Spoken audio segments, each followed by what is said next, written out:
Hey guys, let's jump into our social studies lesson today. Today we have we're talking about the business cycle and the effects that the economy, or sorry, and the business cycle and the effects of the on the U.S. economy. Goodness, I can't even talk today. So let's just jump in. There are going to be 4 stages of that business cycle. We first have the expansion stage. This is where the business gets a little bigger. Then we have the peak stage, which is the best part. Okay, it's where they're making the most money. We have the contraction stage where it gets a little smaller, and then we have the trough stage, which we'll talk about in a minute. Okay, it just repeats over and over in a business. Sometimes businesses stick in one stage for a lot of time. Sometimes they don't, though. So we have the expansion stage. This is just going to be the time period when a business is expanding. It's producing more goods.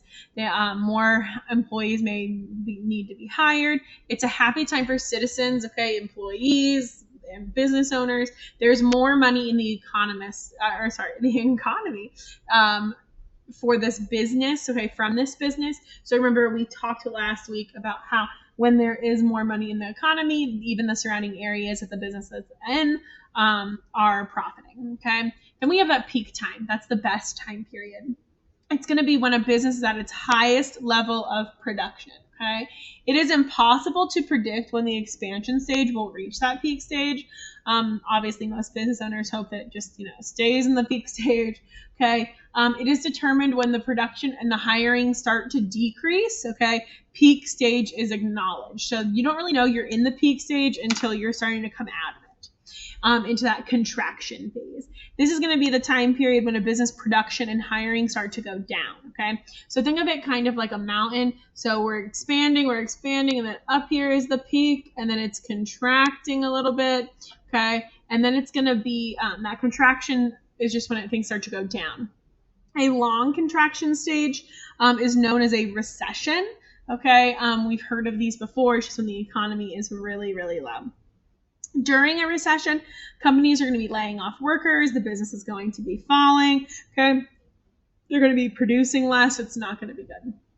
And then we have the trough stage, okay? This is the time period when a business is at its lowest point in the economy. It's the worst part, okay? It's the opposite of the peak stage, okay? It's the valley.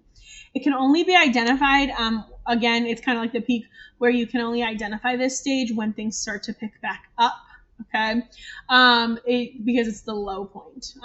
That is when that low point can be calculated. If a recession lasts a long time and then gets worse, it's called a depression, okay? Then we have something called the GDP, okay? This is the final value of goods and services produced within geographic boundaries. So, for example, we have a GDP of Ohio, we have a GDP of Pataskala, we have a GDP of the United States. You can look at all of that. GDP growth rate is an important indicator to how our economy is. If our GDP starts to decrease, that's not good.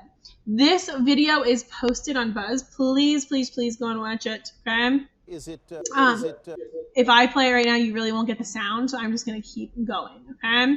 So let's talk about the effects on the economy, okay? Supply and demand are the most important factors in the economy and the effects that we see on our area, okay? They affect the way that resources move in the economy. They also affect the prices of goods and services. Supply and demand is what drives those prices.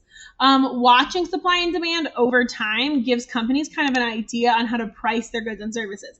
They look at time of year and when they should release new products and when they should lower prices and everything based on supply and demand, okay?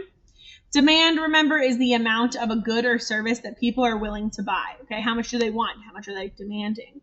The amount demanded is the quantity of a product or the service people are willing to buy for a certain price, okay? The relationship between price and quantity demanded is known as the demand relationship, okay? So if demand is really high, then your price may go up, okay? So then the demand comes down a little bit lower because not everyone can afford it. It's all kind of give and take. Supply, don't forget, is just the amount of the good or service that is available for consumers, okay? So how much? If things are limited, then that price is going to be higher because more and more people are going to want it. The amount supplied is the quantity of a certain good or service producers are willing to supply at a certain price. The relationship obviously between the price and how much of a good or service there is known as the supply relationship. Okay, price, which is the most important thing for us, okay, is a reflection of supply and demand. Don't forget that. Supply and demand do drive price. When consumers want a good or service, the demand of the item goes up. So people are willing to pay more than they normally would. So sometimes the price goes up then too, because the demand is so high and people are willing to pay more. Similarly, the demand of an item goes down. When the demand of an item does go down, so does the price. If the supply of a good or service is greater than the demand, then that would be called a surplus. So if we have too much of something and not enough people want it, that's called a surplus. Don't forget. A surplus usually causes the price of an item to go down. When the demand for a good or service is greater than the supply, there is scarcity, okay? So when everybody wanted Nintendo Switches near the holidays, then there wasn't enough of them. That was scarcity. We talked about scarcity last year during the pandemic. Toilet paper was scarce, right? Oh, goodness, that was awful. Okay? All right, that's about it. Go ahead and complete your show it. If you have any questions, please let me know.